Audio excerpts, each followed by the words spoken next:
Hi, I'm Kylie, and I'm this year's case study winner at the Massage and Myotherapy conference, and I'm looking forward to talking to Dave on the Connect show.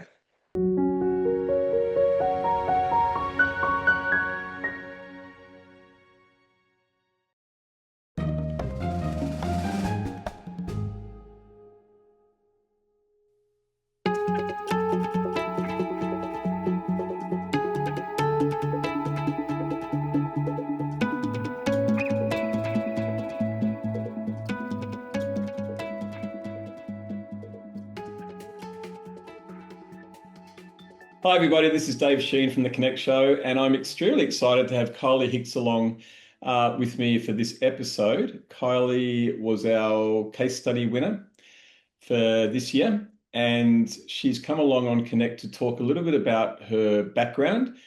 She's from Mildura, the home of Stefano's. I'm a bit of a True, food that's nut. true. So yeah. And it's And normally quite warm here, but it's freezing today. and she's also going to talk a little bit about her case study and to get you guys at home enthusiastic about possibly submitting one day. So welcome, Kylie. Thank you for having me. Now, as I mentioned in the prelim before we jumped on air, I think it's really important that we talk a little bit about what you're doing now in clinic because you've got kind of an interesting journey going on. You've got NLP. So did you just want to sort of explain what you're up to there in Mildura with your clinic? Yeah, my background is a remedial massage therapist. And then over the years, I realized that what I was taught wasn't having the results with chronic pain. And since chronic pain is my passion and the neuro side of what runs chronic pain patterns, I was getting really good results, but I didn't know why. So NLP helped me unpack that. So it's the neuro-linguistic part of what I'm doing. Okay, so many people at home may not know what NLP literally stands for, but it's neuro-linguistic programming. Programming. Yeah. And So it's the patterns of, behavior profiles, the things that we do that we don't really understand why we just did what we did. mm, Um, and the responses that our nervous system does with or without our control. so I remember back in the 80s, NLP had a little bit of a reputation for being used to sell things, to manipulate people, those sorts of Manipulate things. people, yes. It's Yeah, um so it's a it's a tool that you have to use wisely, yes. yeah, Because yeah, you yeah, definitely can influence people's behavior. yeah, Absolutely. yeah. So can you give an example of the types of people that you are treating, your patients that you're treating at the moment in clinic that may apply, that where you might be applying the Um, NLP?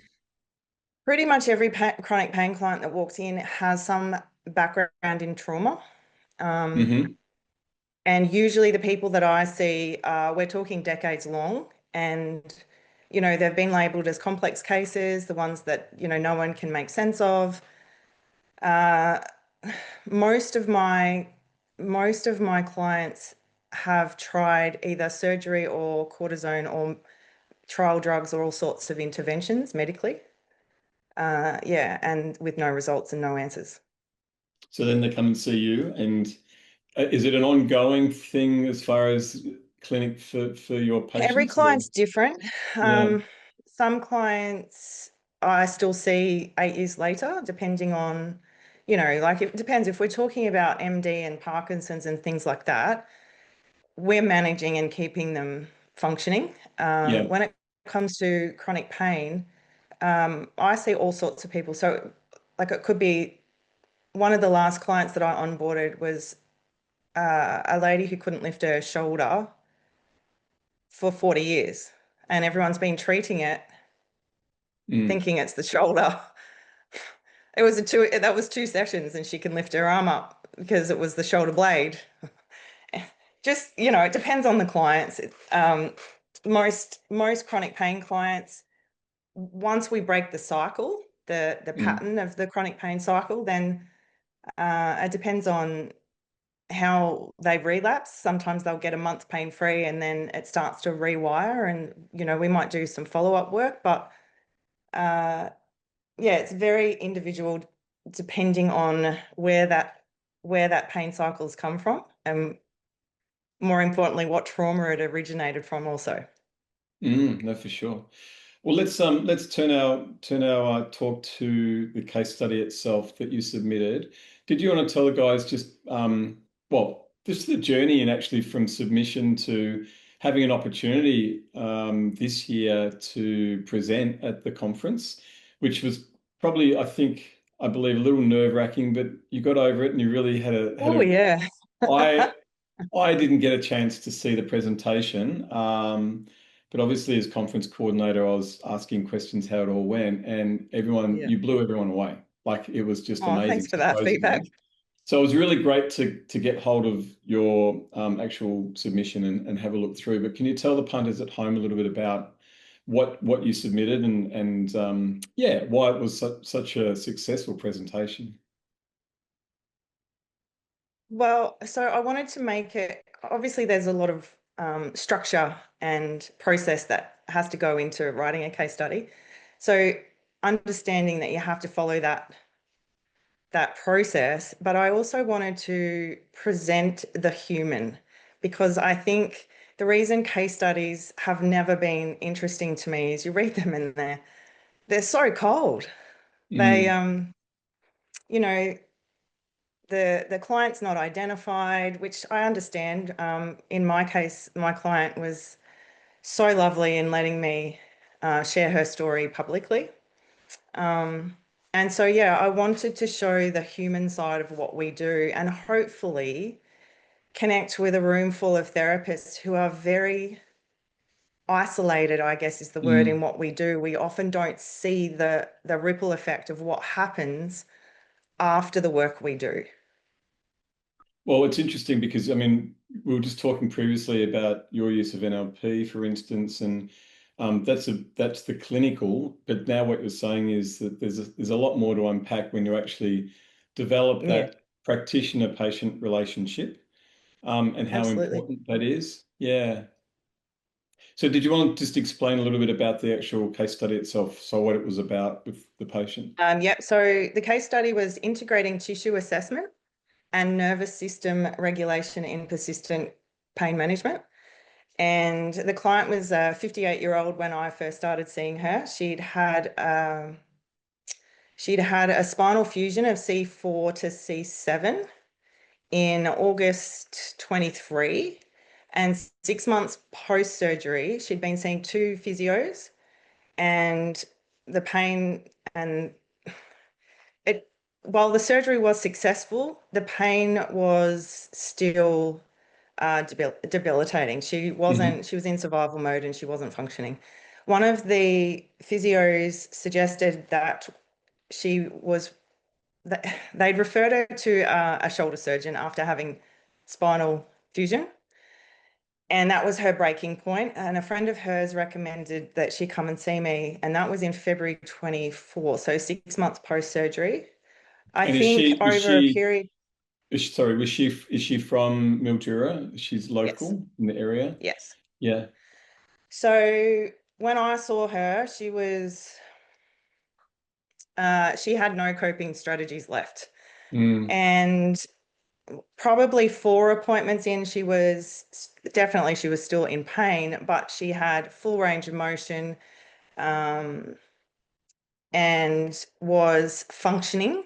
She was still Mm. on pain medication, but she still, she calls it, she was at a 10, and then she was at a, when you're dealing with pain that's at a 2 or a 3, you can function pretty well.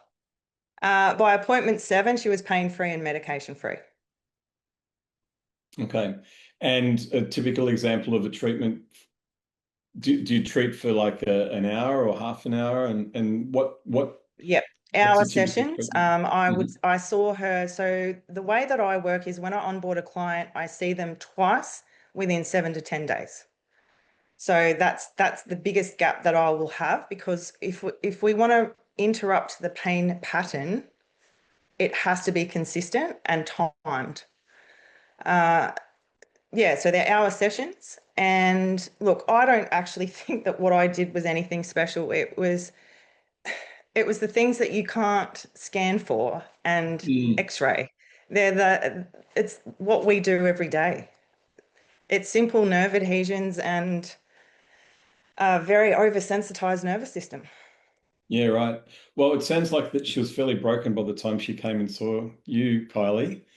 Chronic pain will So do that. so whatever you did, it seemed to have helped. So in Mm, future, and this is you've replicated these results with other patients, clients as well. yeah. So whatever you're doing right. So apart from the case study, are you looking at, I mean, is there anything else that you want to do to try and get published, for instance, or is there anything that you want to? Well, Sarah's actually reached out to me about Yeah, public. Yes. good.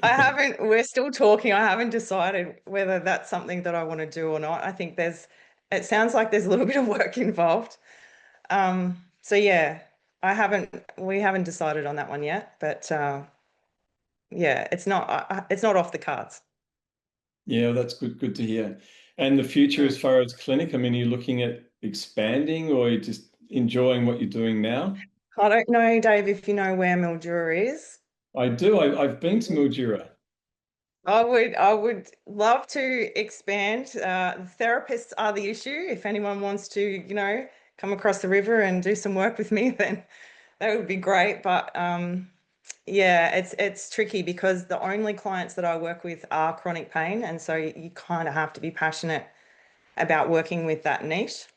Mm. Um, And is that mainly a referral scenario now? Because I mean, yeah. Mildura is not a $5 million population No, town, so it's no. it must And be a lot of so the referral. most of my referrals come from psychology, Uh-huh.